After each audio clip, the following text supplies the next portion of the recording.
Welcome to another deep dive from the road to financial empowerment by empowering your finance on Big Beautiful Bill. Today, we're really trying to cut through the noise to understand this massive new law. Trump's Big Beautiful Bill passed by Congress, what you need to know. Exactly. Our mission today is basically to equip you with the essential nuggets of knowledge. We've looked at a whole range of sources, CBS News, BBC News, The American Prospect, plus various financial analyses.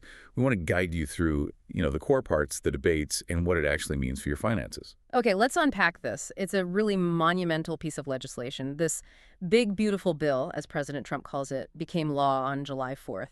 And it was close, wasn't it? Passed the House 218 to 214. Yeah, very close. And the Senate was even tighter, 51-50. It actually needed Vice President J.D. Vance to break the tie. Wow. Okay, so what's at the heart of it? What does it fundamentally do? Well, at its core, its main focus is making most of those 2017 Trump tax cuts permanent. The Tax Cuts and Jobs Act, they were all set to expire at the end of this year. Right, I remember that deadline looming. Exactly. So that's the big one. But beyond that, it also significantly boosts spending in a few key areas: border security, defense, and domestic energy production. Okay, big tax changes, big spending increases. The immediate question then is the price tag.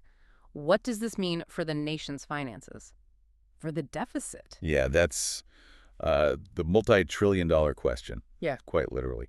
The Congressional Budget Office, the CBO, they're the nonpartisan scorekeeper.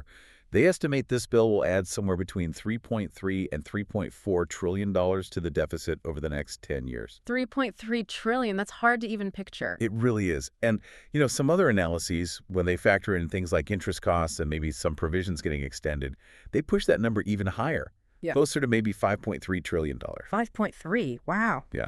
Now, supporters, they argue this is an investment in growth and national security. But critics, they're calling it a wealth transfer. They argue it cuts support for lower-income folks while giving, substantial breaks to wealthier individuals and corporations. It's also worth pointing out the White House disagrees with the CBO numbers. They think they're too pessimistic. Okay, so a lot of debate around the numbers themselves. And you mentioned the process this went through, budget reconciliation. What's the significance of using that specific tool? Right. So budget reconciliation is fascinating, legislatively speaking. It basically lets a bill pass the Senate with just a simple majority, 51 votes. It bypasses the usual 60-vote requirement to break a filibuster. Okay, so that's how they got it through with that 51-50 vote. Exactly. Now, it's supposed to be for budget-related items, but it often turns into what people call an everything bill. No. You can cram all sorts of policies in there: tax, healthcare, energy, immigration, like we see here, all bundled together without needing separate debates or votes for each part. So less scrutiny on individual pieces. Potentially, yes. It centralizes a lot of power and decision-making into one single vote. It can mean less detailed deliberation. Sometimes even members voting might not know every single thing tucked inside. Right. Okay, so let's get into those specifics then. What are the changes that might directly affect, our listeners' wallets? Absolutely. Let's start with the tax cuts, because that's probably top of mind for many. So besides making the 2017 cuts permanent, the bill also permanently expands the basic standard deduction. Remember how it nearly doubled back in 2017? Yeah. Well, that wasn't to expire, too. Now it's permanent, and it increases by another $1,000 for single filers and $2,000 for married couples filing jointly. But that extra bump is only until 2028. Okay, so a bigger standard deduction for most people, at least for a few years. What about that SALT deduction, state and local taxes? Always a huge fight. Always, yeah. That was a major sticking point, especially for Republicans in high-tax states like New York or California. So the bill does raise the cap. It goes from $10,000 up to $40,000. $40,000, that's a big jump. It is. But it's temporary. It only lasts for 5 years, then it snaps back to the $10,000 cap. Okay, so temporary relief there. Yeah. What about other specific groups? I heard there were some targeted deductions added in. Yes, quite a few, actually. There's a new deduction specifically for tipped workers. They can deduct up to $25,000 of their tip income from federal taxes. State and local taxes would still apply, though. Interesting. Who does that help most? It phases out for individuals earning over $150,000, so it's aimed more at lower and middle-income service workers. There's also a new deduction for overtime pay, and for seniors, those 65 and older, there's a new $6,000 bonus deduction. That one also phases out, starting at $75,000 of income. Okay. And families? Any changes to the child tax credit? Yes, the child tax credit gets a permanent increase, going from the current $2,000 up to $2,200 per child, and it'll be indexed to inflation going forward. Oh, and one more, there's even a deduction for interest paid on car loans, but only for cars assembled in the U.S., and that's capped at $10,000. Okay, so a lot of different tax changes there. But as we said, this costs trillions. Where does the money come from? You mentioned spending reductions earlier. Let's dive into that side. Right, the flip side of the coin. Mhm. And this is where the impact gets pretty significant for certain groups. The main funding sources are cuts to Medicaid and SNFP, the food stamp program. Okay, Medicaid first. What's changing there? Well, the biggest change is new work requirements for some able-bodied adults without dependents. They'll need to document 80 hours a month of work, volunteering, or job training. Also, eligibility checks are going to happen more often every 6 months instead of annually. The FBO estimates this combination could lead to nearly 12 million people losing their health coverage over the next decade. 12 million. That's Yeah, staggering. it is. There are also changes to how states fund their share of Medicaid, trying to lower provider taxes over time. Although they did add a $50 billion fund to try and stabilize rural hospitals because there are huge concerns about how these cuts would hit them. Okay. And what about SNFP, the Food Assistance Program? Similar story with work requirements there. They're updating the age range for those requirements for able-bodied adults without dependents, expanding it from 1854 up to 1864. And there's another big shift, cost sharing with states.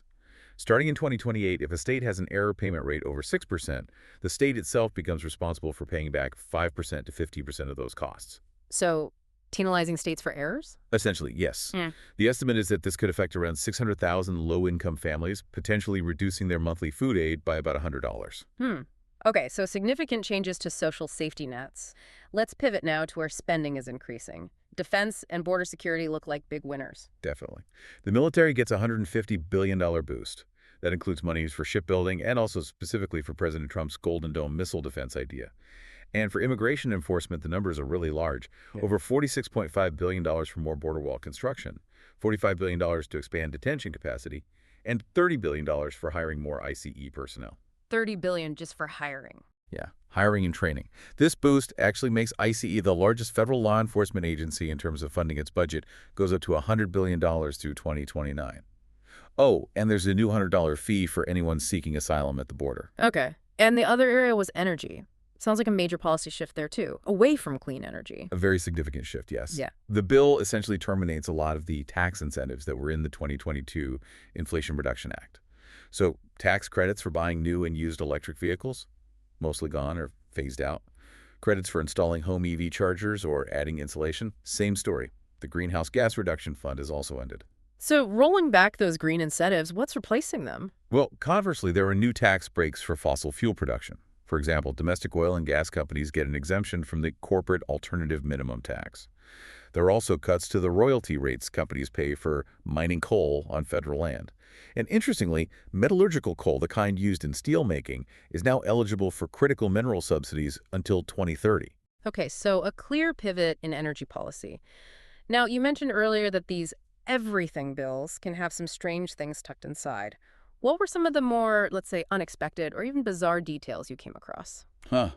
Yes, there are always a few that make you raise an eyebrow. Given the everything bill nature, you find things that seem quite unrelated. For instance, remember those SNAP cost-sharing changes we talked about? Yeah, making states pay for errors over 6%. Right. But some analysts pointed out a weird potential side effect. States with the highest error rates actually get a temporary exemption from that cost-sharing.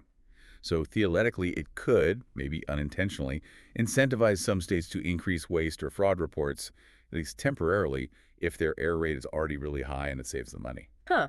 That's definitely counterintuitive. What else stood out as odd? Well, there's a repeal of the $200 federal tax on firearm silencers. That tax has been around for a very long time as part of gun regulation.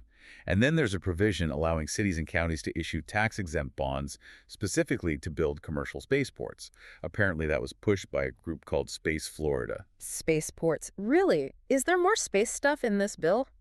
Because that seems way out of left field for a tax and spending bill. You wouldn't think so, but yes. The bill actually allocates $10 billion specifically for Mars mission planning and $325 million to help safely deorbit the International Space Station when it reaches the end of its life. and even $85 million to move a retired space shuttle display from Virginia to Texas. Okay, Mars missions and moving space shuttles. Definitely didn't expect that. Any other weird tax tweaks? There's a subtle one affecting gambling. If you gamble, you can usually deduct your losses up to the amount of your winnings. This bill limits that deduction to only 90% of losses. So you could actually owe taxes even if you broke even or had a net loss from gambling over the year. Ouch. That could catch some people by surprise. Definitely. And remember the SOLT deduction cap.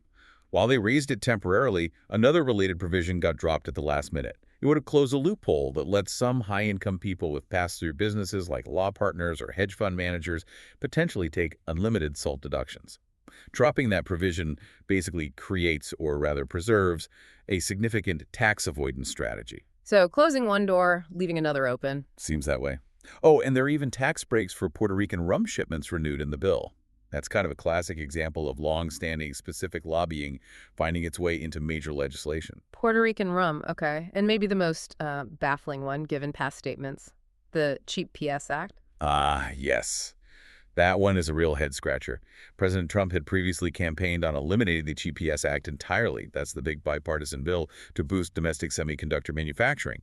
But this bill actually increases the subsidies provided by the Cheap GPS Act by about 40%. Increases them, despite wanting to scrap it. Exactly. It raises real questions about, the internal consistency or maybe just the sheer complexity of putting together a bill this massive.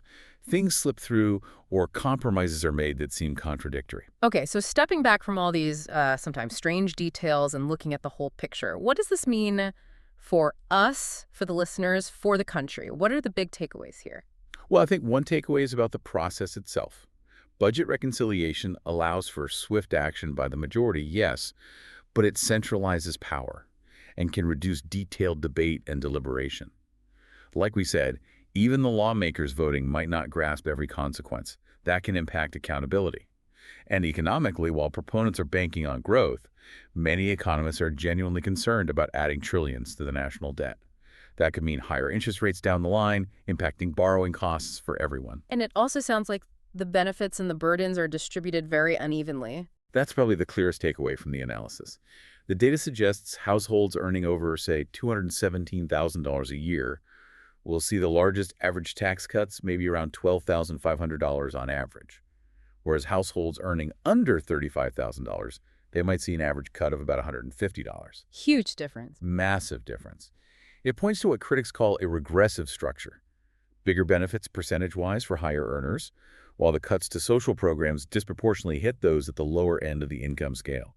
Some analyses even suggest, ironically, that millions of people who might be part of the administration's own base could lose health insurance or food aid because of these changes. Right. So the impacts are complex and certainly not uniform across the board. This deep dive has really given us a much clearer, more comprehensive look at this big, beautiful bill. Yeah, I think it highlights just how much is packed into legislation like this, and it raises really important questions.